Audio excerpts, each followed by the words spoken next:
Hello everyone, welcome back to the channel. আবার একটা নতুন ব্লগ নিয়ে তোমাদের সামনে আমি হাজির হয়ে গেছি। তো আমরা বিকেলবেলায় যাচ্ছি একটু বাজারে। মা আর আমি দুজনেই বাজারে যাব, কিছু কেনাকাটা করার আছে, তো সেই কারণেই রেডি হয়ে নিচ্ছি। এখন বিকেল বলবো না, এখন মোটামুটি সন্ধে হয়ে গেছে, কারণ বাড়িতে মিস্ত্রি কাজ করছে। মিস্ত্রি কাজ করে যাওয়ার পর, তারা চলে যাওয়ার পর আমরা বেরিয়েছিলাম, তো ওই কারণে একটু সন্ধে সন্ধে হয়ে গেছিলো। যাই হোক, আমি এবং আমার ছেলে দুজনেই রেডি হয়ে গেছি, আর নিচে মা রেডি হচ্ছে।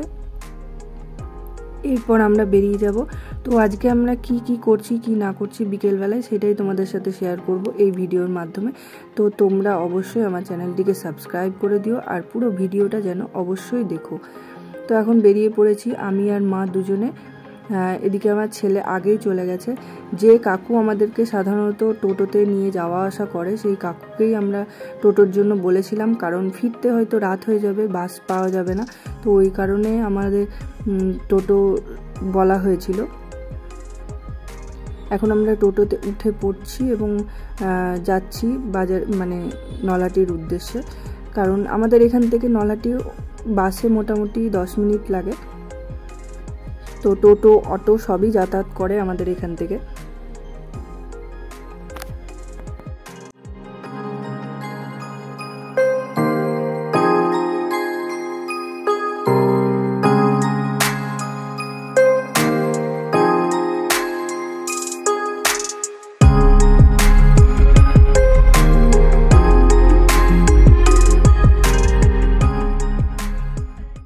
মা অনেক দিন থেকেই বলছিল যে মায়ের দুটো ব্লাউজের প্রয়োজন, কারণ প্রচণ্ড গরম পড়েছে, তো বড় হাত ব্লাউজগুলো মা পরতে পারছিল না। ওই কারণে আমাকে বলেছিল যে হাত কাটা ব্লাউজ আমাকে একটা কিনে এনে দিস, কিন্তু আমার এত শর্ট সময়ের মধ্যে বাপের বাড়িতে আসা যে আমার একার পক্ষে যাওয়া আর সম্ভব হয়ে ওঠেনি।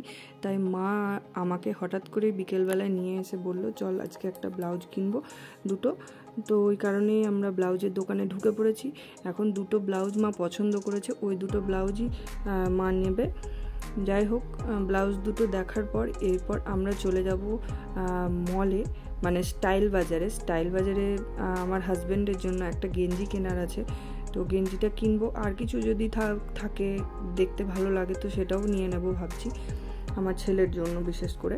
ওর প্যান্ট গেঞ্জি দু একটা প্রয়োজন ছিল, তো মাকে বললাম যে যদি যাই তাহলে ওর একটা দুটো প্যান্ট গেঞ্জি এরকম নেব।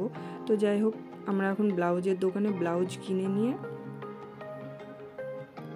এবার আমরা যাচ্ছি স্টাইল বাজারের দিকে। কিন্তু রাস্তায় হঠাৎ করে ছেলে জেদ ধরলো যে আইসক্রিম খাবে, তো আমরা সবাই একটা আইসক্রিম কিনে নিলাম, মানে একটা করে সবাই আইসক্রিম কিনে নিয়ে এখন স্টাইল বাজারের উদ্দেশ্যে ঢুকে পড়েছি স্টাইল বাজারের ভেতরে।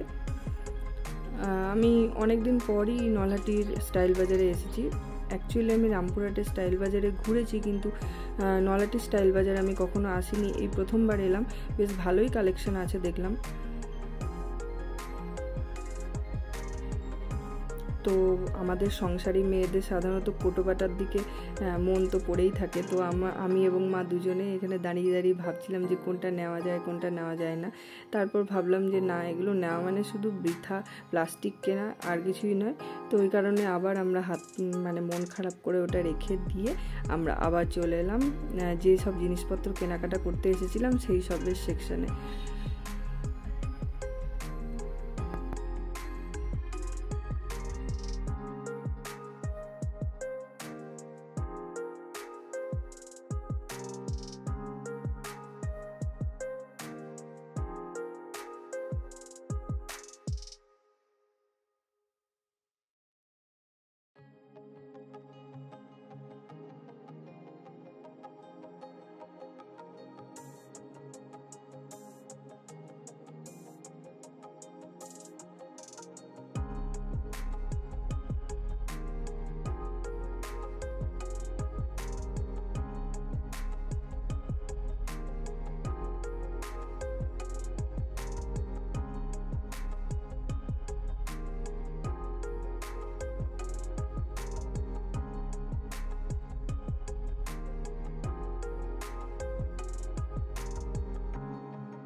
তো আমাদের সব কেনাকাটা কমপ্লিট হয়ে গেছে। এখন আমরা চলে এসেছি কাউন্টারে বিল করতে।